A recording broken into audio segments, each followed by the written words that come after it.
أعوذ بالله من الشيطان الرجيم.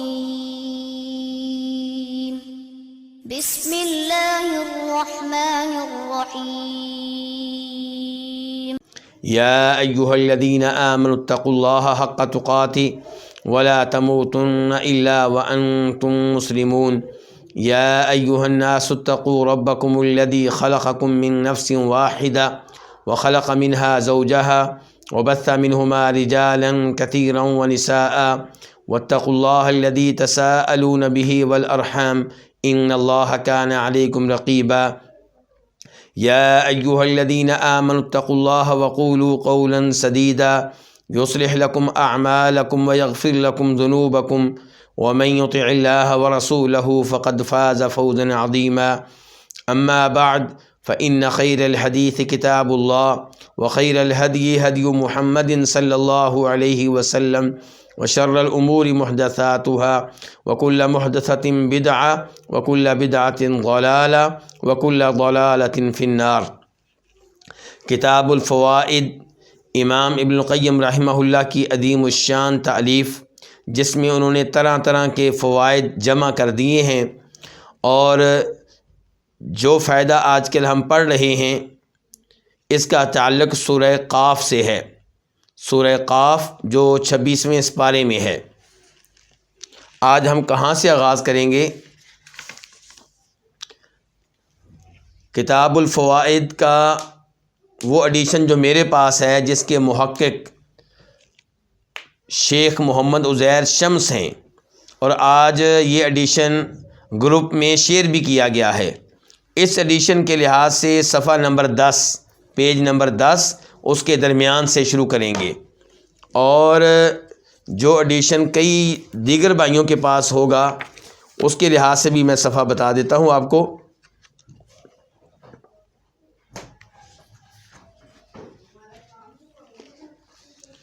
صفحہ نمبر 40، صفحہ نمبر 40 ہوگا، یعنی کہ 40 اس کے شروع سے ہی ہوگا۔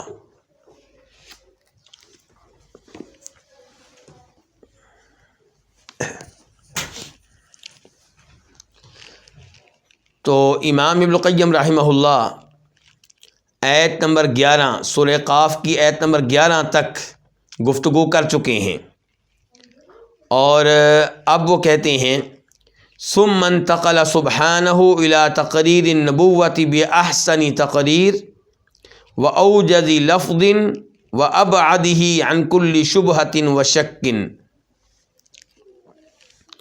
کہ پھر اللہ رب العزت منتقل ہوئے ہیں الی تقریر النبوۃ، اثبات نبوت کی طرف، یعنی کہ گفتگو ہو چکی عقیدہ آخرت کے اوپر، اس کے بعد اللہ تعالی نے گفتگو کی ہے عقیدہ نبوت کے اوپر، عقیدہ رسالت کے اوپر، کہ انبیاء کرام علیہم السلام پہ ایمان لایا جائے،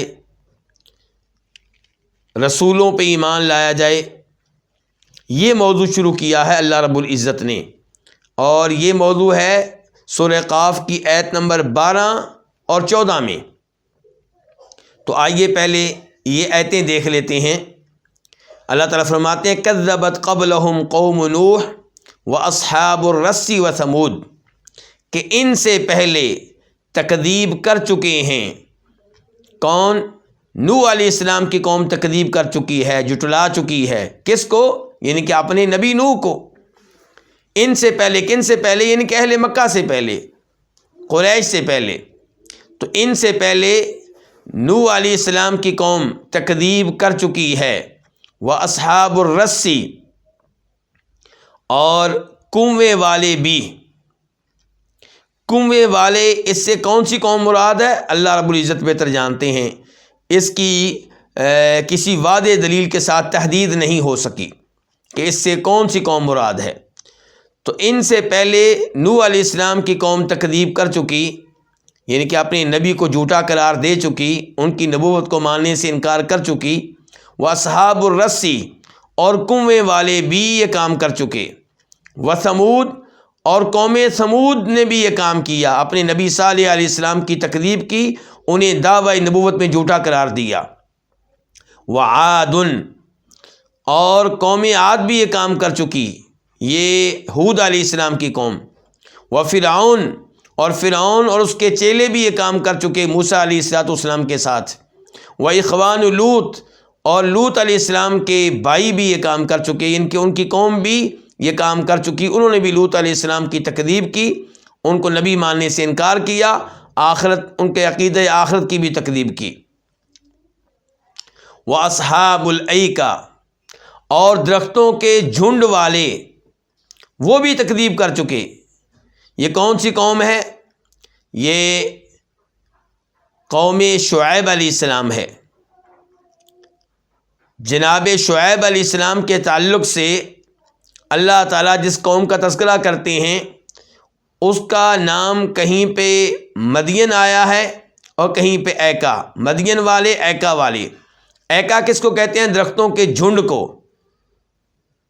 اب کیا یہ ایک قوم کے دو نام ہیں؟ تو کہا گیا کہ یہ ایک قوم کے دو نام ہیں، اور یہ بھی کہا گیا ہے کہ اس قوم کا وہ حصہ جو شہر میں آباد تھا انہیں کہتے تھے اصحاب مدین، اور جو جنگل میں باہر رہتے تھے انہیں کہا جاتا تھا اصحاب ایکا۔ تو بہرحال اس سے مراد شعیب علیہ السلام کی قوم ہے۔ وقوم تبا، اور تبا کی قوم نے بھی تکذیب کی۔ تبا یہ یمن کے ان بادشاہوں کو کہا جاتا تھا جن کا تعلق قبیلہ حمیر سے تھا۔ کل کذب الرسل، اللہ تعالیٰ فرماتے ہیں ان سب نے رسولوں کی تکذیب کی۔ تو اللہ رب العزت ارشاد فرما رہے ہیں کل کذب الرسل، ان سب نے رسولوں کی تکذیب کی، رسولوں کو جھٹلایا۔ فحق وعید، تو میرے عذاب کا وعدہ سچ ثابت ہوا، میرے عذاب کا وعدہ ثابت ہو گیا۔ یعنی کہ میں نے یہ جو کہا تھا کہ اگر یہ جھٹلاتے رہیں گے میرے رسولوں کو، ان پہ ایمان نہیں لائیں گے تو میرا عذاب آئے گا، تو پھر ان پہ میرا عذاب آیا۔ تو یہ وہ آیات ہیں آیت نمبر 12 سے لے کے 14 تک جن کے بارے میں امام صاحب فرما رہے ہیں کہ ان میں اللہ تعالیٰ نے نبوت کا تذکرہ کیا ہے۔ تو فرماتے ہیں اب امام صاحب، اب ہم آتے ہیں امام صاحب کی عبارت کی طرف۔ کہتے ہیں ثم انتقل سبحانہ، پھر اللہ سبحانہ منتقل ہوئے الی تقریر النبوت، اثبات نبوت کی طرف، باحسن تقریر، بہترین انداز کے ساتھ، واوجد لفظ، اور مختصر ترین الفاظ کے ساتھ، وابعدہ عن کل شبہۃ وشک، اور ایسے الفاظ کے ساتھ جو ہر قسم کے شکوک و شبہات سے پاک ہیں، دور ہیں۔ یعنی کہ اللہ تعالیٰ نے نبوت کا اثبات کیا ہے، اور یہ اثبات بہترین انداز سے، لیکن مختصر ترین الفاظ کے ساتھ، اور ایسے الفاظ کے ساتھ جن میں کوئی شک و شبہ کی گنجائش نہیں ہے۔ وَأَبْعَدِهِ، یہ ہی ضمیر لفظ کی طرف جا رہی ہے۔ فَأَخْبَرَ أَنَّهُ أَرْسَلَ إِلَىٰ قَوْمِ نُوحٍ وَعَادٍ وَثَمُودٍ وَقَوْمِ لُوطٍ وَقَوْمِ فِرْعَوْنَ رُسُلًا فَكَذَّبُوهُمْ۔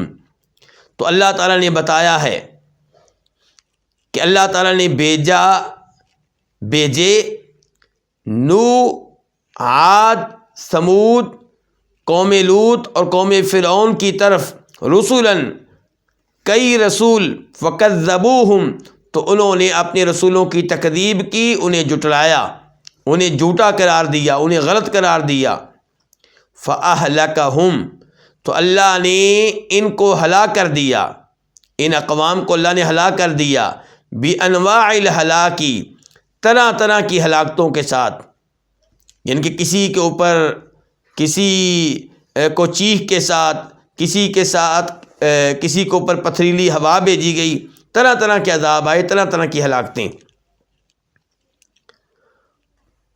وصدق فیہم، اور اللہ نے سچا کر دکھایا، فیہم، ان کے معاملے میں، وعیدہ، اپنی اس وعدے کو، اپنی اس وارننگ کو، الذی اوعدتہم بہ رسلہ ان لم یؤمنوا، اللہ تعالیٰ نے ان کے بارے میں اپنے وعدے کو، اپنی دھمکی کو، اپنی اس وارننگ کو سچا کر دکھایا جو وارننگ ان اقوام کو اللہ کے رسولوں نے دی تھی، ان لم یؤمنوا، اگر وہ ایمان نہیں لاتے، ان لم یؤمنوا، اگر وہ ایمان نہیں لاتے، او عادتہم، ان کو دھمکی دی، ان کو وارننگ دی، ان کو وعید سنائی، رسولہ، اللہ کے رسولوں نے،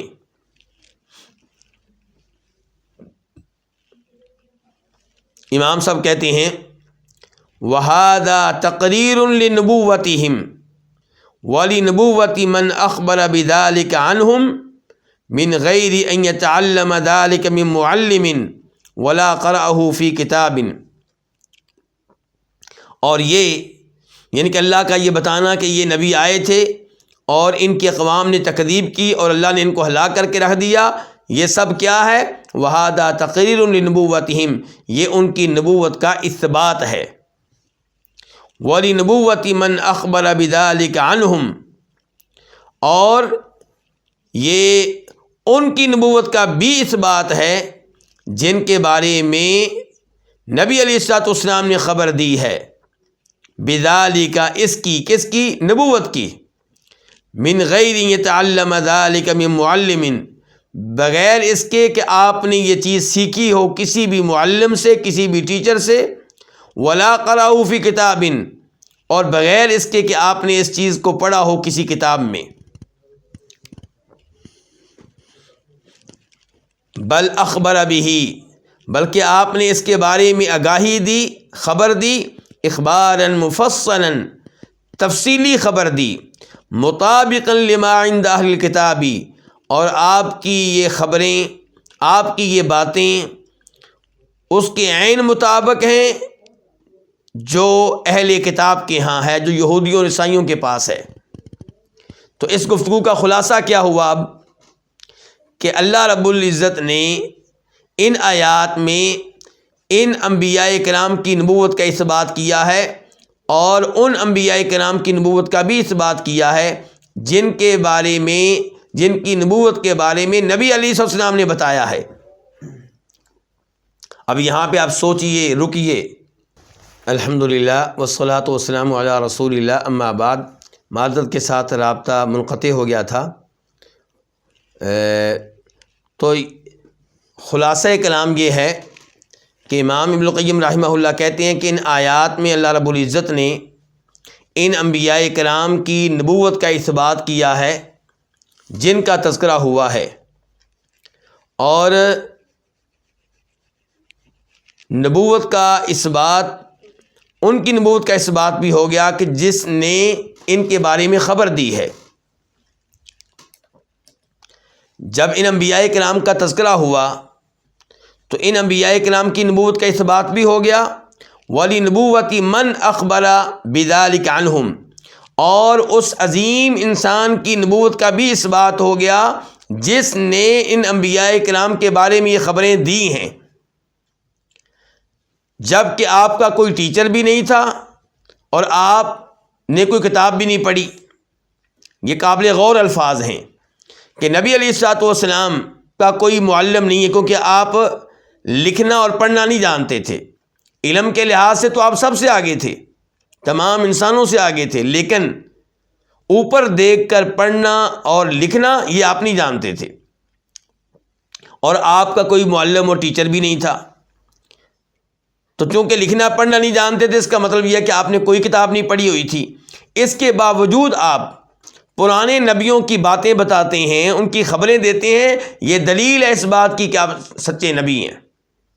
اگر آپ نبی نہ ہوتے تو یہ خبریں آپ کیسے دے رہے تھے، جب کہ یہ خبریں اور یہ باتیں ان معلومات کے عین مطابق ہیں جو یہودیوں اور عیسائیوں کی کتابوں میں، توراۃ و انجیل میں پائی جاتی ہیں۔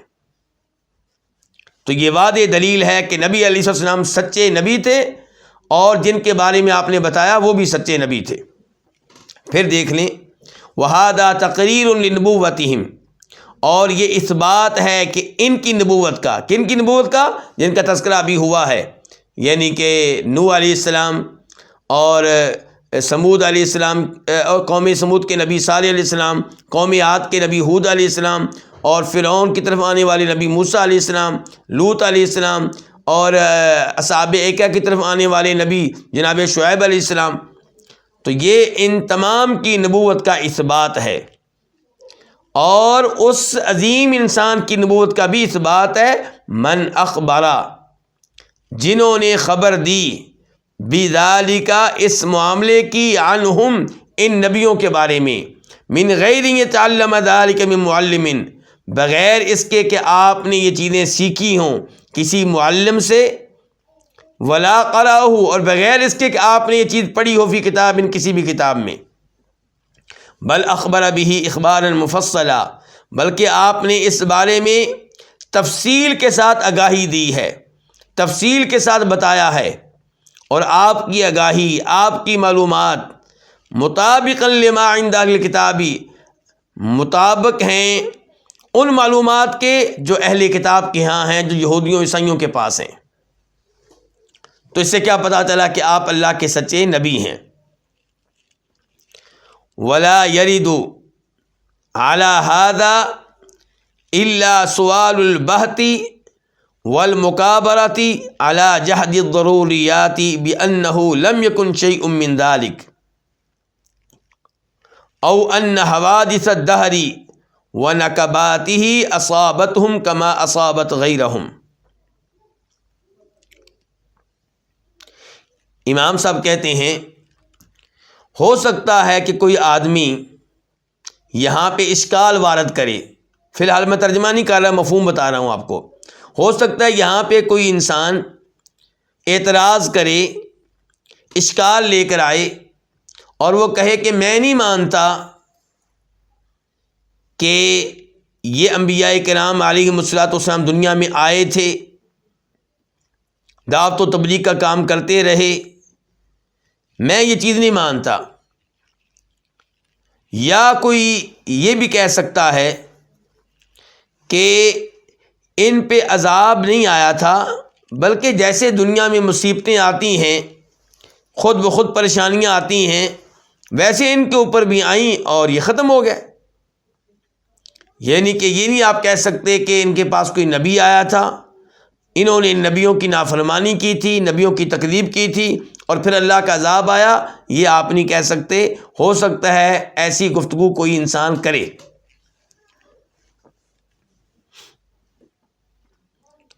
تو امام صاحب کہتے ہیں ایسی گفتگو کرنے والا اس چیز کا انکار کرنے والا پائے گا جسے لوگوں نے اپنی آنکھوں سے دیکھا، اور جسے مختلف اقوام نے نسل در نسل ہم تک منتقل کیا. یعنی کہ یہ باتیں نسل در نسل ہم تک پہنچی ہیں. شروع میں پہنچانے والے وہ لوگ ہیں جنہوں نے ان لوگوں کا حشر اور ان لوگوں کا انجام اپنی آنکھوں سے دیکھا تھا، اور پھر یہ باتیں نسل در نسل ہم تک پہنچی ہیں. تو ان کا انکار جو ہے یہ فضول قسم کا انکار ہوگا. اس کا انکار ایسے ہی ہے جیسے دنیا میں آنے والے آپ مشہور بادشاہوں کا انکار کر دیں، علماء کا انکار کر دیں، یا جو دور دراز شہر ہیں آپ ان کا انکار کر دیں. چنانچہ امام صاحب کہتے ہیں ولا يرد على هذا الا سؤال البحث والمكابرة على جحد الضروریات، اور اس پہ نہیں متوجہ ہوگا مگر وہ سوال البحثی جو تہمت پہ مشتمل ہوگا، اور جو قطعی امور کے انکار پہ مشتمل ہوگا. المقابرہ حق بات کا انکار کرنا، الجہد کا معنی بھی کیا ہوتا ہے؟ انکار کرنا. الضروریات قطعی امور، مسلمہ امور، ایسے امور جن کا کوئی بھی انکار نہیں کر سکتا. مثال کے طور پہ دن کے ٹائم سورج نکلا ہوا ہے اور بادل بھی نہ ہوں، دھوپ موجود ہو، اور کوئی کہے سورج نکلا ہوا ہے اور دوسرا کہے نہیں نکلا ہوا، تو یہ کس چیز کا انکار کر رہا ہے؟ یہ ایسی چیز کا انکار کر رہا ہے جو قطعی ہے. اس وقت ہندوستان میں، پاکستان میں کیا ہے؟ رات ہے۔ اگر کوئی کہے رات نہیں ہے تو وہ ایک ایسی چیز کا انکار کر رہا ہے جس کا وجود قطعی ہے۔ تو ان انبیاء کرام کے آنے کا انکار اور ان پر جو عذاب آیا تھا اس کا انکار قطعی امور کا انکار کرنے کے مترادف ہے۔ کہتے ہیں ولا یرد علی ھذا، کہ یہ جو اللہ تعالیٰ نے معلومات دی ہیں کہ یہ نبی آئے تھے اور ان کی اقوام نے ان کی تکذیب کی اور پھر اللہ کا ان کے اوپر عذاب آیا، اس پہ کوئی اعتراض نہیں کرے گا۔ ولا یرد علی ھذا، اور اس پہ اعتراض نہیں ہوگا، اس پہ کوئی اشکال نہیں ہوگا، اور اس پہ نہیں وارد ہوگا الا سؤال البہت، مگر ایسا سوال جو تہمت پہ مشتمل ہوگا، والمقابلۃ علی جحد ضروریات، اور جو قطعی امور کے انکار پہ مشتمل ہوگا۔ وہ کیا ہوگا؟ بِأَنَّهُ لَمْ يَكُنْ شَيْءٌ مِّن ذَلِكَ، کہ بے شک اس میں سے کچھ بھی نہیں تھا۔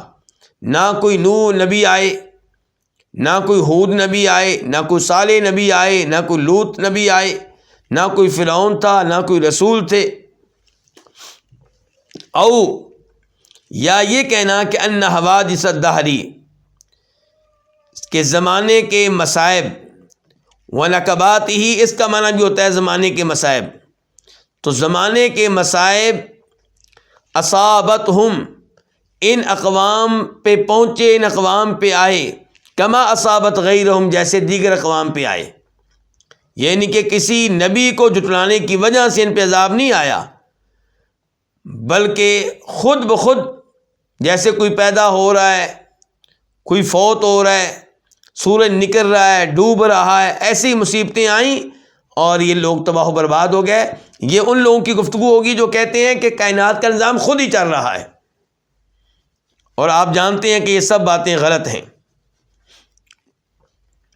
وصاحب هذا السؤال يعلم من نفسه انه باہت، اور یہ سوال کرنے والا یعلم من نفسه، وہ بذات خود جانتا ہے، اس کے دل میں یہ بات موجود ہوگی کہ انه باہت، کہ وہ تہمت لگا رہا ہے، مباہت بہتان لگا رہا ہے، جاحد انکار کر رہا ہے، لما شہد بہ العیان، اس چیز کا جس کی شہادت وہ دیتے ہیں جو چشمدید گواہ ہیں۔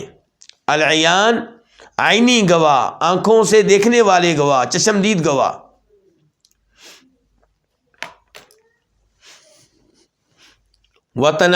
وتناقلته القرون، اور وہ اس چیز کا انکار کر رہا ہے جسے نقل کیا ہے، بیان کیا ہے، القرون، لوگوں نے، اقوام نے، قرن بعد قرن، نسل در نسل۔ فَإِنْكَارُهُ، تو اس کا انکار بِمَنْزِلَةِ إِنْكَارِ وُجُودِ الْمَشْهُورِينَ مِنَ الْمُلُوكِ وَالْعُلَمَاءِ وَالْبِلَادِ النَّائِيَةِ، تو اس کا انکار مشہور و معروف بادشاہوں، علماء اور دور دراز کے شہروں کے وجود کے انکار کی جگہ پہ ہے۔ یعنی کہ ان انبیاء کرام علیہم السلام کے آنے کا انکار، اور ان کی اقوام نے ان کو جھٹلایا، اس چیز کا انکار، اور پھر ان پہ عذاب آیا، اس کا انکار ایسے ہی ہے جیسے آپ دنیا میں جو مشہور و معروف بادشاہ آئے تھے ان کا انکار کر دیں۔ وہ مشہور بادشاہ جن کو ساری دنیا جانتی ہے، مثال کے طور پہ چنگیز خان، ہلاکو خان اور سکندر اعظم، ہندوستان کے مغل بادشاہ، کوئی کہے کہ یہ آئے ہی نہیں تھے، ان کا وجود ہی نہیں تھا۔ تو جیسے مغل بادشاہوں کے وجود کا انکار کرنے والا پاگل، مینٹل قرار پائے گا، ایسے ہی ان نبیوں کی آمد کا انکار کرنے والا پاگل و مینٹل قرار پائے گا۔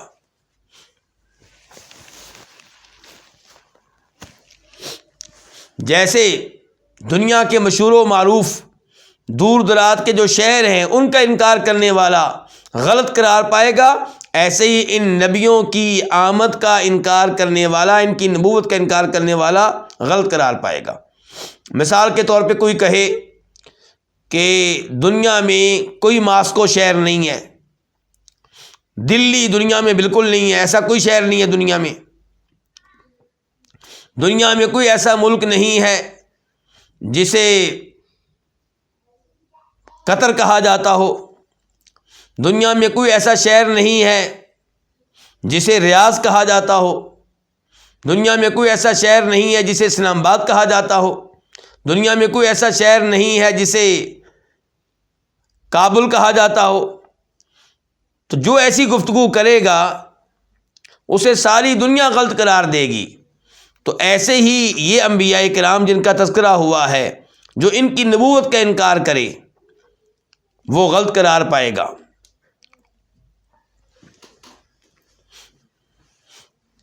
تو کہتے ہیں فَإِنْكَارُهُ، تو اس چیز کا انکار بِمَنْزِلَةِ انکاری وجود المشہورین من الملوک والعلماء والبلاد النائیہ، النائیہ کہتے ہیں دور دراز، البلاد شہر، تو اس کا انکار مشہور و معروف بادشاہوں، علماء اور دور دراز شہروں کے وجود کا انکار کرنے کے مترادف ہے۔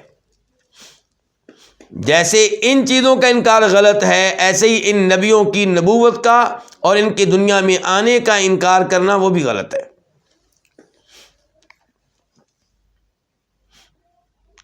ثم عاد سبحانہ الی تقریر المعاد بقولہ، پھر اللہ رب العزت واپس آئے ہیں اثبات آخرت کی طرف، یعنی کہ دوبارہ اللہ تعالیٰ گفتگو فرما رہے ہیں آخرت کے اس بات پہ کہ واقعی آخرت واقع ہوگی، آخرت واقع ہوگی، لوگوں کو قبروں سے اٹھایا جائے گا، ان کا حساب کتاب ہوگا۔ اللہ تعالیٰ دوبارہ اس کا تذکرہ کر رہے ہیں۔ ثم عاد سبحانہ، پھر دوبارہ اللہ تذکرہ کر رہے ہیں الی تقریر المعاد، اس بات آخرت کا، بقولہ، اپنے اس فرمان کے ذریعے اللہ تذکرہ کر رہے ہیں اس بات آخرت کا کہ افعینا بالخلق الاول، افعینا بالخلق الاول، آ کا معنی کیا ہے؟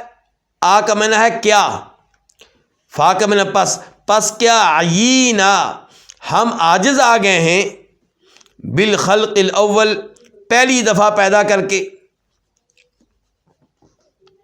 یعنی کہ لوگ کہتے ہیں کہ اللہ کیسے ہمیں دوبارہ زندہ کرے گا، کیسے اٹھائے گا، ہڈیاں ہماری بسیدہ ہو چکی ہوں گی۔ تو اللہ تعالیٰ نے کہا کیا ہم پہلی بار پیدا کر کے عاجز آ گئے ہیں، بے بس ہو گئے ہیں؟ یعنی کہ ایسا نہیں ہے، ہم بے بس نہیں ہوئے۔ اب امام صاحب اس آیت میں جو لفظ آیا عینا، اس کی وضاحت کرنے لگے ہیں۔ کہتے ہیں یقال لکل من عجز عن شیء عی بہ، ہر وہ آدمی جو کسی چیز سے، کسی کام سے عاجز آ جائے، بے بس ہو جائے، اس کے بارے میں عربی میں کہتے ہیں عاجی بہ، کہ یہ اس کام میں بے بس ہو گیا ہے، عاجز آ گیا ہے۔ اور یہ بھی لفظ بولتے ہیں کہ وعی یا فلان بہذا الامر، کہ اس معاملے میں فلاں آدمی عاجز آ گیا ہے، بے بس ہو گیا ہے۔ اس کے بعد امام صاحب ایک شعر کا تذکرہ کرنے لگے ہیں، جس شعر میں یہی لفظ آیا ہے جو قرآن میں آیا ہے۔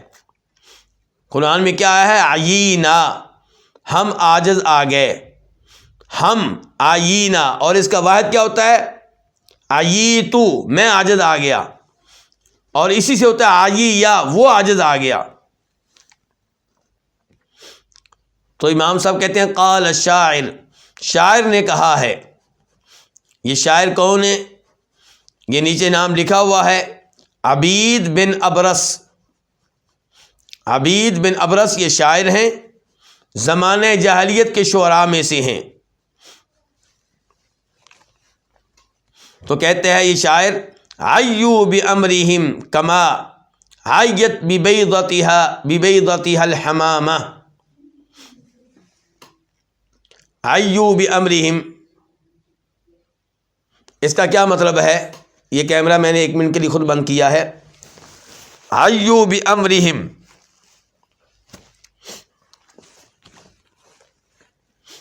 عیو میں تذکرہ ہو رہا ہے اس قبیلے کا جس کو کہتے ہیں بنو اسد، یعنی کہ قبیلہ اسد کے لوگ عیو عاجز آ گئے بامرہم اپنے معاملے میں، کما عیت جیسا کہ عاجز آ جاتا ہے، عاجز ہو جاتا ہے، عاجز ہو جاتی ہے الحمامۃ کبوتری، ببیضتها اپنے انڈوں کے معاملے میں، اپنے انڈے کے معاملے میں۔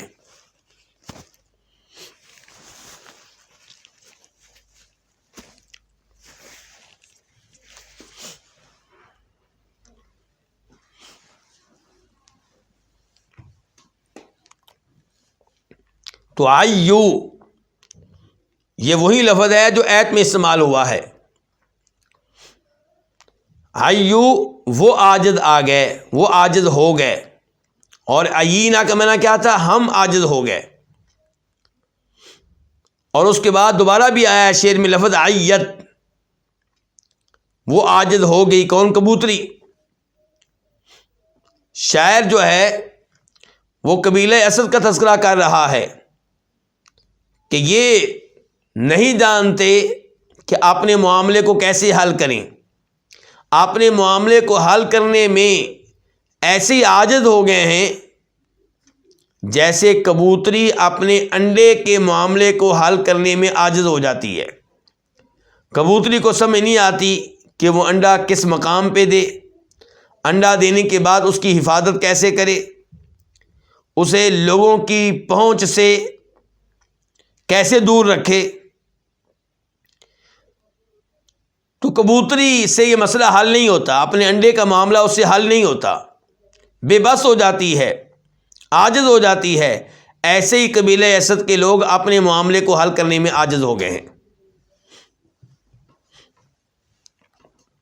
عیو بامرہم، وہ عاجز ہو گئے ہیں بامرہم اپنے معاملے میں، کما عیت جیسا کہ عاجز ہو جاتی ہے، ببیضتها اپنے انڈے کے معاملے میں، کون؟ الحمامۃ کبوتری۔ تو یہ شعر کیوں ذکر کیا امام صاحب نے؟ یہ بتانے کے لیے کہ قرآن میں جو لفظ آیا ہے وہ عربی شاعر کے شعر میں بھی آیا ہے، اور قرآن کے الفاظ کو سمجھنے کے طریقوں میں سے ایک بہترین طریقہ یہ ہے کہ جس زمانے میں قرآن نازل ہوا اس زمانے کے جو شعراء تھے ان کے کلام کو پڑھا جائے، تو ان کے کلام میں بھی قرآنی الفاظ سے ملتے جلتے الفاظ استعمال ہوئے ہوتے ہیں، وہاں سے سمجھ آتی ہے کہ اس لفظ کا کیا معنی ہے۔ اور ایسے ہی وہ شاعر جو نبی علیہ الصلوۃ والسلام سے بھی پہلے کے ہیں، کیونکہ ان کی عربی جو ہے وہ حجت ہے، وہ معتبر ہے، ان کی عربی میں کمزوری نہیں تھی، وہ عربی کے امام تھے، ماسٹر تھے۔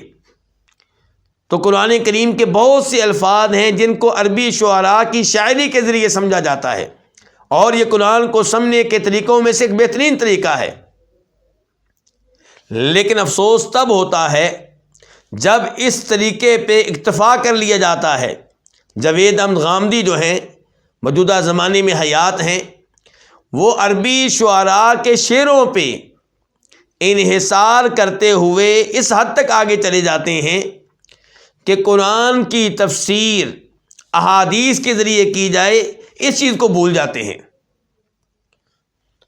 میرا کیا موقف ہے، ہمارے علماء کا کیا موقف ہے، سلف صالحین کا کیا موقف ہے کہ قرآن کو سمجھیے قرآن کے ذریعے، قرآن کو سمجھیے نبی علیہ السلام کی احادیث کے ذریعے، اور قرآن کو سمجھیے عربی شاعروں کے شعروں کے ذریعے۔ لیکن جہاں پہ آپ کسی آیت کو عربی شعراء کے شعروں کے ذریعے سمجھ رہے ہیں اور جو مطلب نکل رہا ہے، جو تفسیر آپ کو سمجھ آ رہی ہے، وہ اس تفسیر کے بالکل الٹ ہے جو نبی علیہ الصلوۃ والسلام کی حدیث سے معلوم ہو رہی ہے، تو وہاں پہ آپ نبی علیہ السلام کی حدیث کو لیں گے اور عربی شاعر کے شعروں کو ترک کر دیں گے۔ اور یہاں پہ ایک اہم بات میرے بھائیوں نوٹ کیجئے گا، یہ لوگ احادیث کو تب لیتے ہیں جب وہ احادیث ان کے من کے مطابق ہوں، ان کی خواہش کے مطابق ہوں، ان کی عقل و رائے کے مطابق ہوں، ورنہ احادیث میں کیڑے نکالنا شروع کر دیتے ہیں، احادیث پہ تنقید شروع کر دیتے ہیں۔ اور تنقید کرنے کا ایک طریقہ انہوں نے یہ نکالا ہوا ہے کہ احادیث کے صحیح اور ضعیف ہونے میں اختلاف ہوتا ہے، ممکن ہے یہ حدیث ضعیف ہو، ممکن ہے یہ نبی علیہ الصلوۃ والسلام سے ثابت ہی نہ ہو، اور یہ کہ یہ حدیثیں تو بہت بعد میں لکھی گئی ہیں۔ اللہ ان لوگوں کو ہدایت دے، خود بھی گمراہ ہو رہے ہیں، دوسروں کو بھی گمراہ کر رہے ہیں۔ ان سے پوچھا جائے کہ وہ عربی شعراء جن کے شعروں پہ اعتماد کرتے ہو قرآن کو سمجھنے کے لیے، ان کے شعر وہ کہاں سے آئے؟ احادیث تو بڑے بڑے محدثین نے بیان کی ہیں، اور ہم ہر حدیث کو صحیح نہیں کہتے، ان احادیث کو صحیح کہتے ہیں جن کو امام بخاری، امام مسلم جیسے اماموں نے صحیح قرار دیا۔ ایسے اماموں نے جو علم کے بھی پہاڑ تھے، امانت صداقت کے لحاظ سے پہاڑ تھے، شک و شبہ سے بالا تر تھے، اور عربی شعراء ان کی شاعری کیسے پہنچی ہے؟ کوئی سر پیر ہی نہیں ہے، کوئی سند ہی نہیں ہے۔ تو آپ عربی شعراء کی شاعری کو اتنی اہمیت نہ دیں کہ ان کی وجہ سے آپ نبی علیہ السلام کی تفسیر کو، آپ کی حدیث کو پیچھے کر دیں۔ اگر آپ اعتدال کا راستہ اختیار کریں تو دیکھیں ہمارے امام ابن القیم رحمہ اللہ، امام طبری، دیگر مفسرین قرآن کو سمجھانے کے لیے عربی شعراء کی شاعری کا استعمال کرتے ہیں، جیسا کہ ابھی آپ دیکھ رہے ہیں۔ تو کہتے ہیں عیو بامرہم، کہ اسد قبیلے کے لوگ اپنے معاملے میں عاجز ہو گئے، جیسا کہ کبوتری عاجز ہو جاتی ہے ببیضتھا، اپنے انڈے کے معاملے میں۔ وَمِنْهُ قَوْلُهُ تَعَالَى، اور اسی سے ہے اللہ کا فرمان وَلَمْ يَعْيَ بِخَلْقِهِنَّ۔ امام صاحب نے، امام القیم رحمہ اللہ نے سورہ قاف کی آیت افعینا بالخلق الاول، جو آیت نمبر 15 ہے، 15 ہے، اسے سمجھانے کے لیے ایک عربی شعر استعمال کیا ہے اور ایک قرآن کریم کی دوسری آیت ذکر کی ہے۔ کہا کہ یہ لفظ جو یہاں پہ استعمال ہوا ہے عینا، یہی استعمال ہوا ہے عربی شاعر کے شعر میں، اور یہی استعمال ہوا ہے قرآن کی ایک اور صورت میں، سورہ احقاف آیت نمبر 33 وَلَمْ يَعْيَ بِخَلْقِهِنَّ۔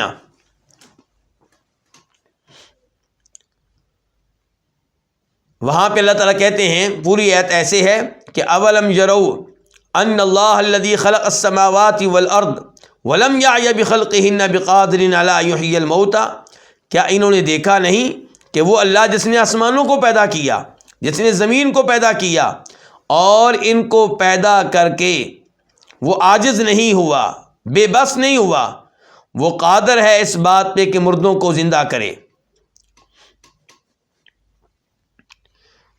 قال ابن عباس، عبداللہ ابن عباس کہتے ہیں، عبداللہ ابن عباس صحابی ہیں، صحابہ کرام میں سے بہت بڑے مفسر ہیں، کہتے ہیں یریدو، اللہ تعالیٰ یہ کہہ رہے ہیں کہ افعجزنا، یعنی کہ افعینا جو اوپر آیا ہے سورہ قاف میں، اس کا معنی کیا کیا عبداللہ ابن عباس نے؟ افعجزنا، کہ اللہ تعالیٰ مراد یہ لے رہے ہیں افعینا سے افعجزنا، کیا پس ہم عاجز ہو گئے ہیں؟ وَكَذَلِكَ قَالَ مُقَاتِلٌ، امام القیم کہتے ہیں جیسی تفسیر عبداللہ ابن عباس نے کی ہے اس لفظ کی، ویسی تفسیر ایک اور مفسر ہیں مقاتل، انہوں نے بھی کی ہے۔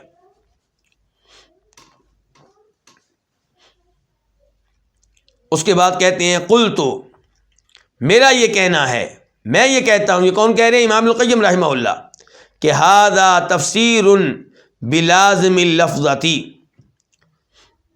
کہ یہ جو تفسیر اوپر ابھی آپ نے سنی ہے، پڑھی ہے عبداللہ ابن عباس کی، مقاتل وغیرہ کی، یہ اس لفظ کا جو حقیقی معنی ہے اس کا لازم ہے، اس کا نتیجہ ہے۔ لفظ کیا ہے؟ عیینہ، جس لفظ کی وضاحت اب اس وقت چل رہی ہے، ہو رہی، وہ کیا؟ عیینہ، عی یا یا۔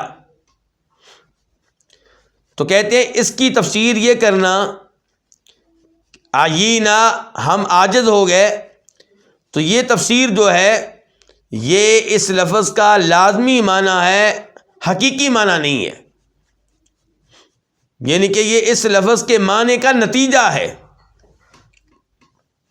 کہتے ہیں وہ حقیقتھا، اس لفظ کی جو حقیقت ہے، اس کا جو حقیقی معنی ہے، عام من ذالک، وہ اس معنی سے زیادہ شامل ہے، اس سے زیادہ وسیع ہے۔ کہتے ہیں فإن العرب تقول، کیونکہ عرب کہتے ہیں اعیانی ان اعرف کذا، کہ میں، اعیانی مجھے عاجز کر دیا ہے، اعیا عاجز کر دیا ہے، نی مجھے عاجز کر دیا، ان اعرف کذا، فلاں چیز کی معرفت نے، یعنی کہ میں فلاں چیز کا علم لینا چاہتا ہوں، اس کے بارے میں معلومات لینا چاہتا ہوں، لیکن میں عاجز ہو گیا ہوں، بے بس ہو گیا ہوں، میں کامیاب نہیں ہو سکا اس مسئلے میں۔ تو عرب کیا کہتے ہیں، لفظ کیا بولتے ہیں اس کے لیے؟ اعیانی ان اعرف کذا، کہ فلاں چیز کو میں جانوں، فلاں چیز کو جاننے نے مجھے بے بس کر دیا، وعیت بہ، اور میں فلاں معاملے میں کیا ہو گیا؟ عاجز ہو گیا۔ تو عرب یہ الفاظ کب بولتے ہیں؟ اعیانی ان اعرف کذا اور عیت بہ، وہ بولتے ہیں اذا لم تہتدی لوجہہ، جب وہ اس چیز کی جانب رہنمائی نہ پا سکیں۔ کس چیز کی جانب؟ جس چیز کا وہ تذکرہ کر رہے ہیں، یعنی کہ عرب یہ کہتے ہیں نا کہ اعیانی ان اعرف کذا، فلاں چیز کی معرفت نے مجھے عاجز کر دیا، یعنی کہ میں اس کا علم لینے میں کامیاب نہیں ہو سکا، اس کی معلومات لینے میں کامیاب نہیں ہو سکا۔ یہ الفاظ عرب کب استعمال کرتے ہیں؟ اذا لم تہتدی، جب وہ رہنمائی نہ پائیں، جب انہیں ہدایت نہ ملے، لوجہہ، اس چیز کی جانب، ولم تقدر علی معرفتہ و تحصیلہ، اور جب وہ قدرت نہ پائیں اس چیز کے علم پہ اور اس چیز کو حاصل کرنے پہ۔ یہ طریقہ ہوتا ہے عربی میں ایک لفظ کے معنی کو بیان کرنے کا، کہ عرب یہ لفظ کب بولتے ہیں؟ جب وہ یہ کہنا چاہتے ہوں۔ تو یہاں پہ بھی امام صاحب نے یہی طریقہ اختیار کیا ہے کہ عربی کہا کرتے ہیں اعیانی ان اعرف کذا وعیت بہ، کب کہتے ہیں یہ الفاظ؟ جب وہ چیز جس کا وہ علم نہیں لے سکے، اس کا علم لینے میں ناکام ہو جائیں، تو تب وہ ایسے الفاظ بولا کرتے ہیں۔ اذا لم تہتدی، تہتدی وہ، لم تہتدی وہ رہنمائی نہ پائیں، وہ کون؟ وہ عرب، لوجہہ، اس چیز کی جانب، جس چیز کے بارے میں کہا ہے کہ ان اعرف کذا، ولم تقدر، اور قدرت نہ پائیں، علی معرفتی، جس کے علم پہ، و تحصیلہ، اور جس کے حصول پہ۔ فتقول، چنانچہ وہ کہتے ہیں، کون؟ عرب کہتے ہیں اعیانی دواؤک، کہ مجھے تیرے علاج نے بے بس کر دیا، عاجز کر دیا۔ یہ کب لفظ بولتے ہیں وہ؟ اذا لم تہتدی لہ ولم تقف علیہ، جب وہ رہنمائی نہ پائیں، لہو، اس پہ، کس پہ؟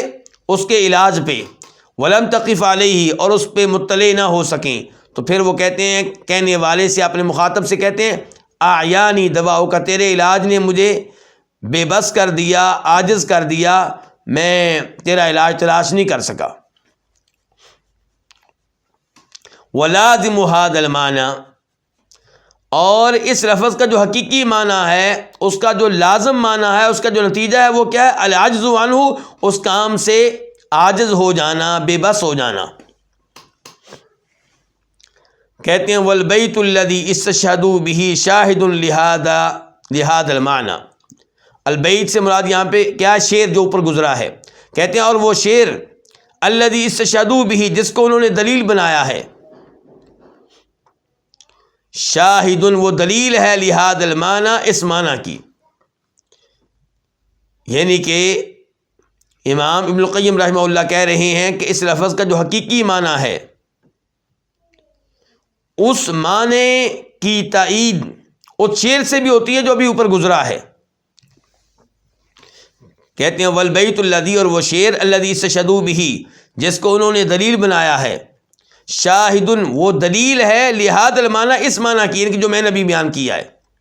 فإن الحمامة، کیونکہ کبوتری، لم تعجز عن بیضتها، وہ اپنے انڈے سے عاجز نہیں ہوتی، انڈا دینے سے عاجز نہیں ہوتی، ولکن اعیاها اذا ارادت ان تبیض این ترمی بالبیضاء، لیکن جو چیز کبوتری کو بے بس کر دیتی ہے، عاجز کر دیتی ہے، وہ کیا ہے کہ اذا ارادت، جب وہ چاہتی ہے، ان تبیض، کہ وہ انڈا دے، تو عاجز اس کو یہ چیز کر دیتی ہے کہ این ترمی بالبیضاء، انڈے کو کہاں پھینکے، کہاں رکھے۔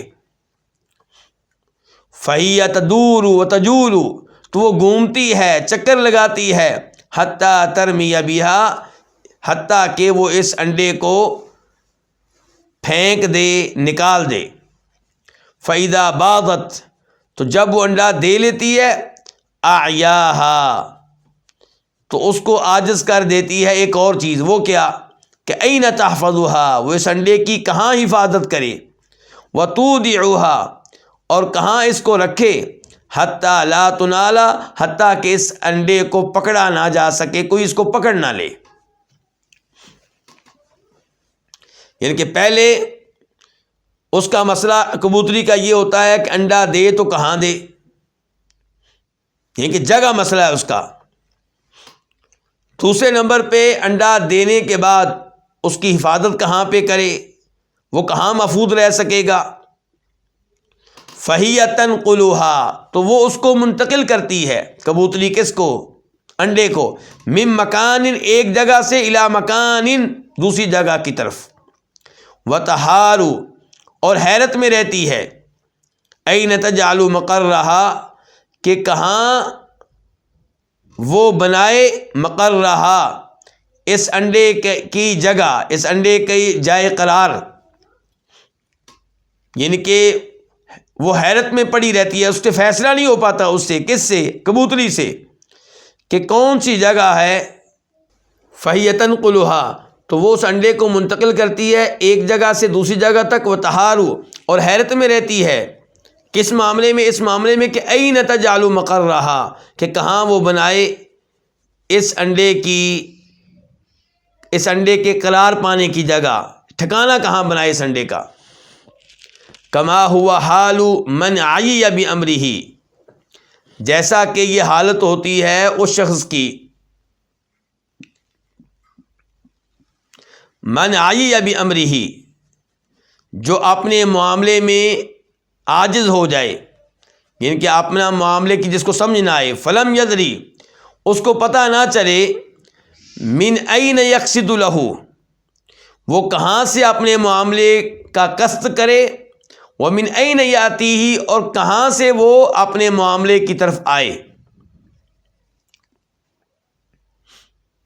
تو یہ ساری وضاحت انہوں نے کیوں کی ہے؟ تاکہ سمجھ میں آ جائے افعینا بالخلق الاول کا مطلب کیا ہے۔ اس کے بعد ہم دیکھتے ہیں کہ کئی تفسیروں میں افعینا کا معنی لکھا ہوتا ہے کیا پس ہم تھک گئے ہیں، کیا پس ہم تھک گئے ہیں؟ تو امام ابن القیم رحمہ اللہ اس کا معنی کیا کر رہے ہیں؟ کیا ہم بے بس ہو گئے ہیں، عاجز ہو گئے ہیں، لاچار ہو گئے ہیں؟ تو اب تبصرہ کرنے لگے ہیں دوسرے معنی پہ جو دوسرے لوگ کرتے ہیں. کہتے ہیں وَلَيْسَ الْمُرَادُ بِالْإِعْيَاءِ فِي هَذِهِ الْآيَةِ، اس آیت میں جو لفظ اعیاء آیا ہے اس کا مطلب التعب، تھکاوٹ نہیں ہے. التعب کا مطلب ہوتا ہے تھکاوٹ. کہتے ہیں اس آیت میں آنے والے اعیاء کا معنی تھکاوٹ نہیں ہے. کما یظنہ، جیسا کہ یہ معنی گمان کرتے ہیں، جیسا کہ یہ معنی گمان کرتا ہے کون؟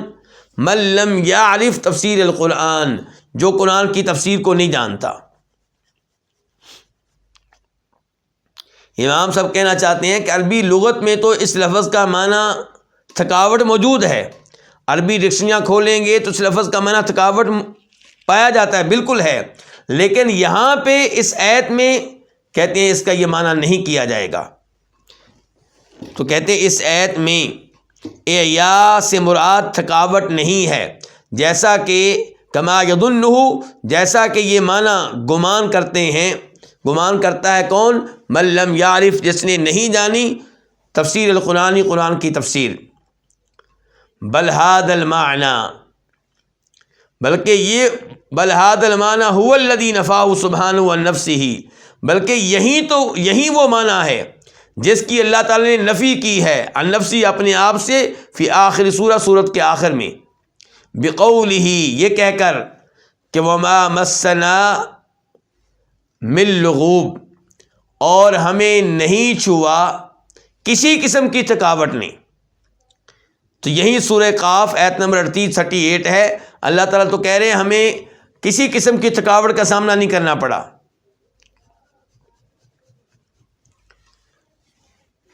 تو اس آیت کی مدد سے امام صاحب کہہ رہے ہیں کہ جو اس سورت کی آیت نمبر 15 ہے جو ابھی ہم پڑھ رہے ہیں، افعینا بالخلق الاول، اس کا معنی آپ یہ نہ کریں کہ ہم تھک گئے ہیں، آپ یہ معنی کریں کہ کیا پس ہم عاجز ہو گئے ہیں پہلی بار پیدا کر کے.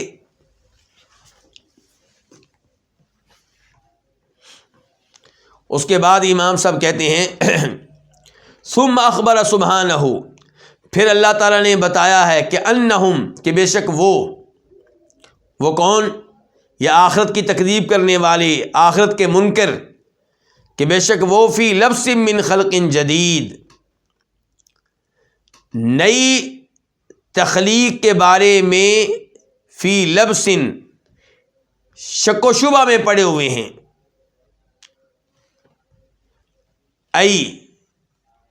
یعنی کہ انہم، کہ بے شک وہ، التبس علیہم، ان پہ خلط ملط ہو گیا ہے، اعادت الخلق خلقا جدیدہ، مخلوق کو از نو پیدا کرنا.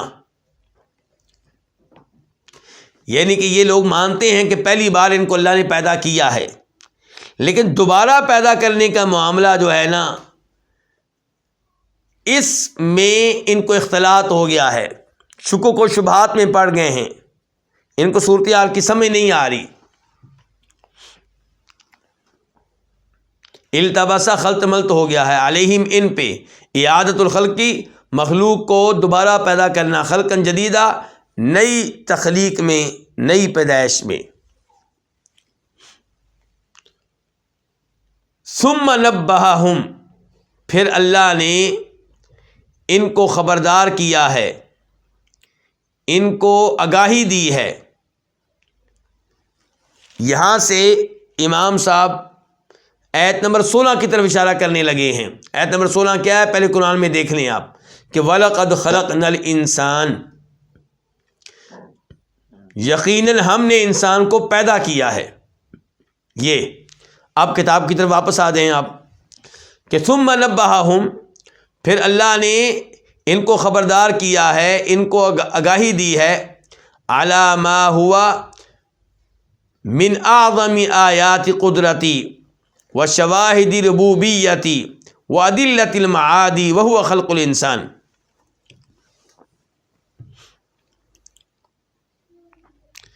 پھر اللہ نے ان کو خبردار کیا ہے، ان کو بتایا ہے، خبردار کیا ہے ان کو اس چیز پہ جو اللہ کی قدرت کی عظیم نشانیوں میں سے ہے، وشواہد ربوبیت ہی، اور اللہ کی ربوبیت کے عظیم دلائل میں سے ہے، وعدلۃ المعاد، اور آخرت کے عظیم دلائل میں سے ہے۔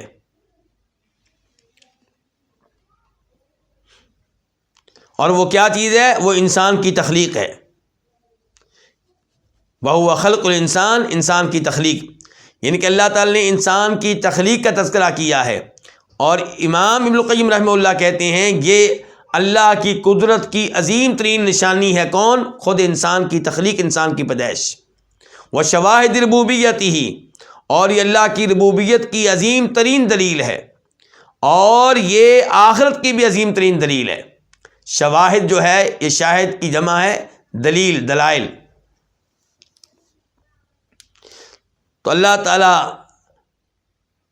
نے انسان کی پیدائش کا تذکرہ کیا، اور امام القیم رحمہ اللہ کہتے ہیں اللہ نے انسان کی پیدائش کا تذکرہ کیوں کیا؟ کیونکہ انسان کی اپنی پیدائش اگر اس پہ غور کیا جائے، یہ اللہ کی قدرت کی بہت بڑی نشانی، اللہ کی ربوبیت کی بہت بڑی نشانی، اور آخرت کی بہت بڑی دلیل ہے۔ فَإِنَّهُ، کیونکہ یہ کیا؟ انسان کی تخلیق، انسان کی پیدائش، من اعظم الادلۃ علی التوحید والمعاد، یہ توحید اور آخرت کے عظیم ترین دلائل میں سے ہے۔ وَأَيُّ دَلِيلٍ أَوْضَحُ مِن تَرْكِيبِ هَذِهِ الصُّورَةِ الْآدَمِيَّةِ بِأَعْضَائِهَا وَقُوَّاهَا وَصِفَاتِهَا وما فيها من اللحم والعظم والعروق والأعصاب والرباطات والمنافذ والآلات والعلوم والإرادات والصناعات كل ذلك من نطفة ماء۔ جو گفتگو ابھی ہم پڑھنے لگے ہیں اس میں امام صاحب کہہ رہے ہیں کہ اس سے بڑی اور اس سے واضح دلیل کیا ہوگی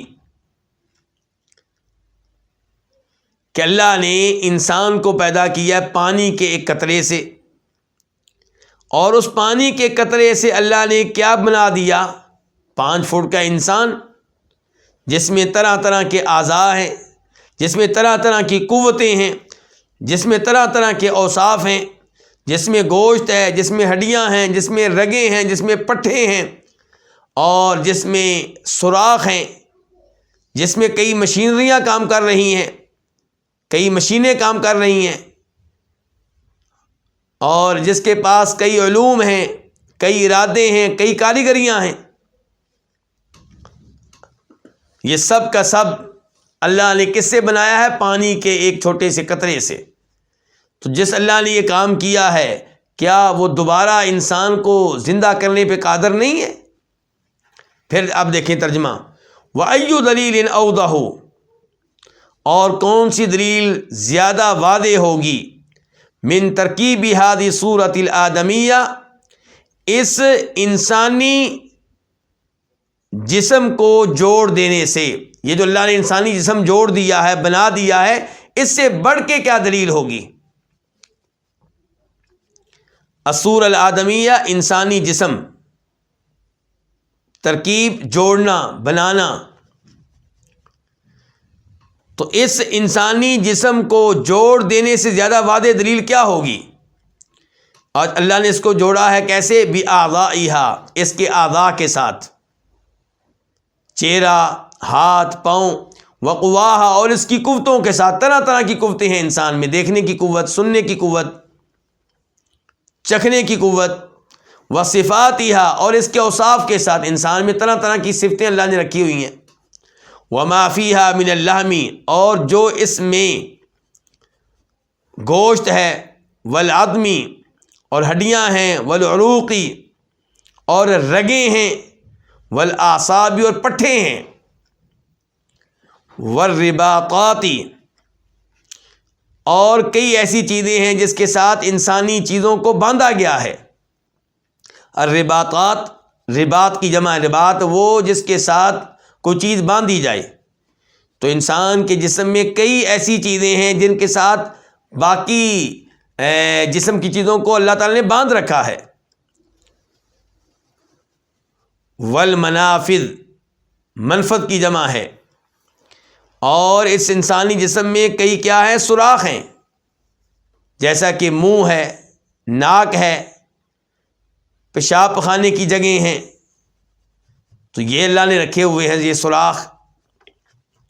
والآلات، اور اس میں کئی مشینیں لگی ہوئی ہیں، کھانا ہضم کرنے کی مشین، خون بنانے کی مشین، خون صاف کرنے کی مشین، کئی ایک مشینیں ہیں۔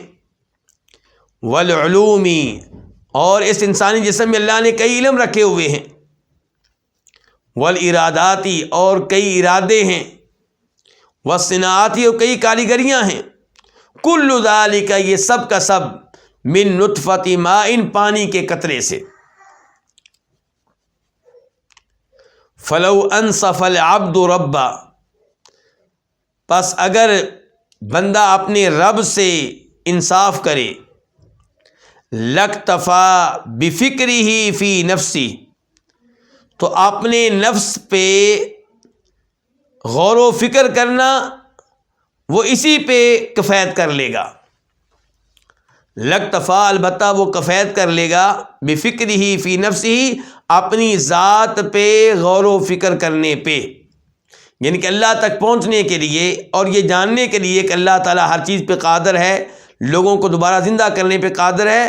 ان نتائج تک پہنچنے کے لیے انسان کے لیے اتنا کافی ہے کہ اپنے جسم پہ غور کر لے کہ جس اللہ نے تیرے جسم کو پانی کے قطرے سے پیدا کیا ہے، اور پانی کے ایک قطرے سے اللہ نے ٹانگیں بنا دیں، بازو بنا دیے، آنکھیں بنا دیں، چہرہ بنا دیا، پیٹ بنا دیا، معدہ بنا دیا، دل بنا دیا، اور پھر اندر عظیم شان سسٹم قائم کر دیا ہے، خون کا، خون کی گردش کا، ہڈیاں ہیں، گوشت ہے، رگیں ہیں، پٹے ہیں۔